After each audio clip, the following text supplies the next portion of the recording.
Hello everyone, this is Kriti Joshi. Welcome back to Win Technology Computer Academy. In our last lectures, we have already solved question number 1 to question number 4 of exercise 1.1.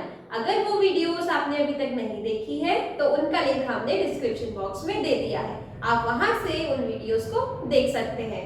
तो आज के lecture में हम इससे आगे के questions को solve करने वाले हैं। So let's start our today's lecture. So our fifth question is name the property and a multiplication used in each of the following. ये आपको कुछ पार्ट्स दिए हुए हैं, फिफ्थ क्वेश्चन के 3 पार्ट्स हैं। इनमें आपको बताना है कि मल्टीप्लिकेशन की कौन सी प्रॉपर्टी यूज की है। So our first part is -4/5 multiply by 1 is equals to 1 multiply by -4/5। देखो यहाँ पे भी 1 है और यहाँ पे भी 1 है। हमने 1 का रोल पढ़ा था आपने प्रीवियस लेक्चर्स में, जिसमें हमने देखा था कि सारे एक्सप्लेनेशंस देखे थे, उसमें हमने 1 का रोल भी पढ़ा था। 1 का रोल क्या है? 1 इज द मल्टीप्लिकेटिव आइडेंटिटी। तो क्यों बोलते हैं 1 को मल्टीप्लिकेटिव आइडेंटिटी? ये भी मैंने आपको पहले बताया था, क्योंकि किसी भी नंबर को जब भी हम 1 से मल्टीप्लाई करेंगे तो हमें सेम वही नंबर वापस मिलता है। देखो -4/5 मल्टीप्लाई बाय 1 करेंगे तो भी -4/5 मिलेगा, और 1 मल्टीप्लाई बाय -4/5 करेंगे तब भी -4/5 ही मिलेगा। तो यहाँ पे कौन सी प्रॉपर्टी लगी है? 1 इज द मल्टीप्लिकेटिव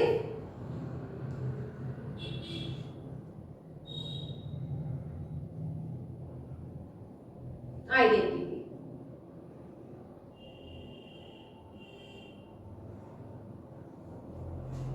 ठीक है, अब देखते हैं सेकंड पार्ट। सेकंड पार्ट में हमारे पास है -13/7 multiply by -2/7 is equals to -2/7 multiply -13/7।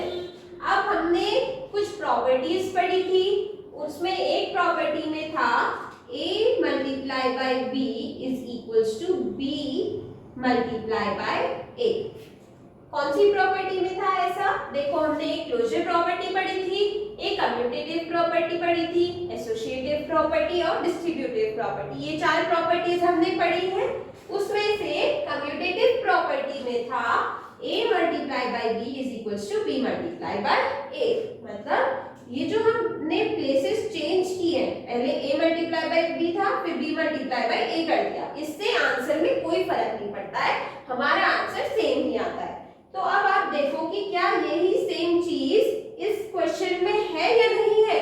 अगर हम -13/7 को a ले लेते हैं और -2/7 को b ले लेते हैं, तो क्या ये यहाँ पर b मल्टीप्लाई बाय a हो रहा है या नहीं? देखो a multiply by b is equals to b multiply by a। That means यहाँ पे लगी है commutative property।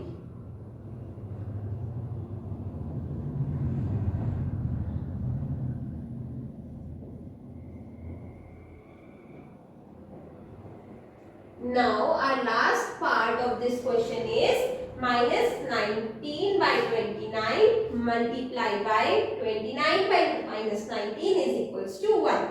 अब हमने देखो ये क्या चीज है, -19/29 का रेसिप्रोकल 29 by -19 यही लिखा है यहाँ पे। हमने एक चीज पढ़ी थी, जब भी हम किसी भी नंबर के रेसिप्रोकल से उसको मल्टीप्लाई करते हैं, देखो -19/29 का रेसिप्रोकल 29 by -19, इन दोनों को मल्टीप्लाई करेंगे तो आंसर बन आएगा। वही चीज इसमें की है। ठीक है, तो ये कौन सी प्रॉपर्टी थी? अगर आपको याद आ रहा होगा तो हमने ये चीज पढ़ी है पहले अपने एक्सप्लेनेशन में। ये है मल्टीप्लिकेटिव इनवर्स। Multiplicative inverse.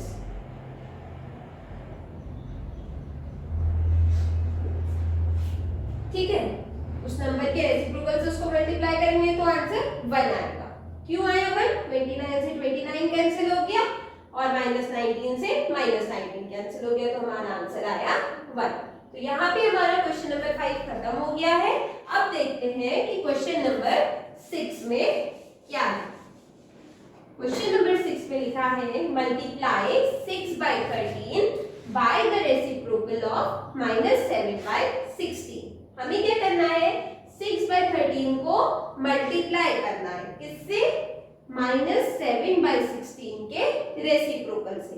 सबसे पहले हम इसको देखते हैं, इसे सॉल्व करेंगे। यहाँ पे लिखेंगे रेसिप्रोकल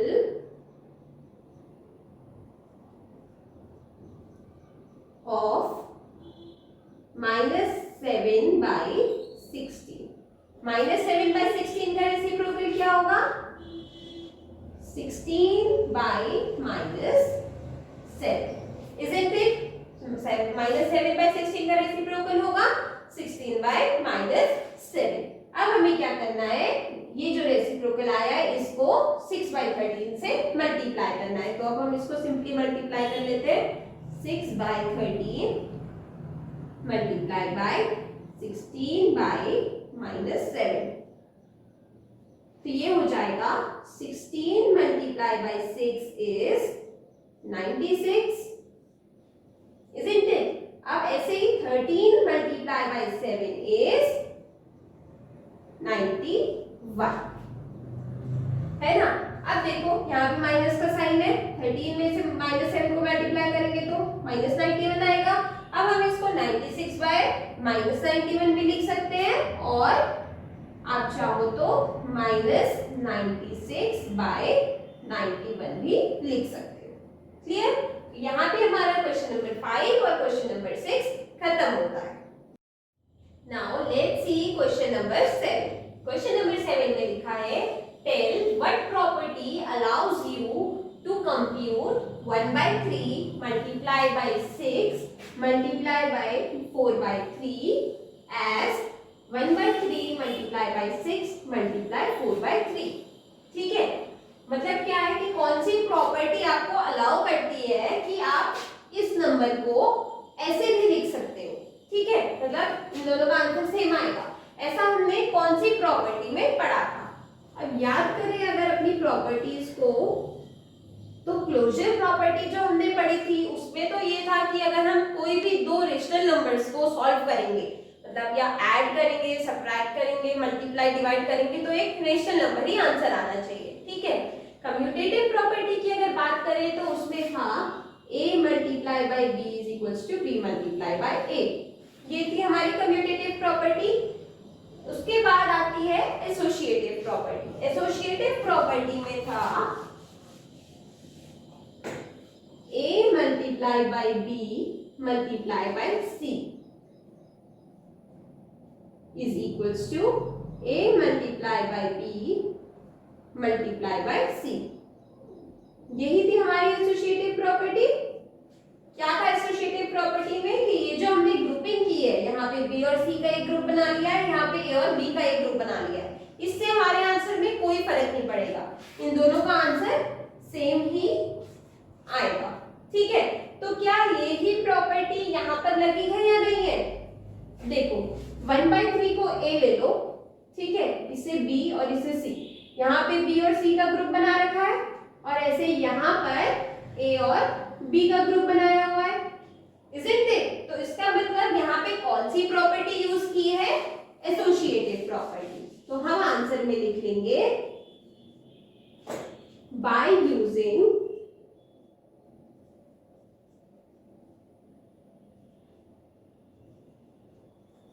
एसोसिएटिव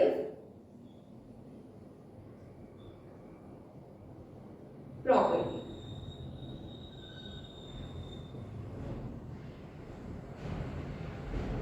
और आगे से हम ये जो हमने टर्म लिखा था, यहाँ पे इक्वेशन लिखी थी a multiply by b multiply by c is equals to a multiply by b multiply by c। Clear?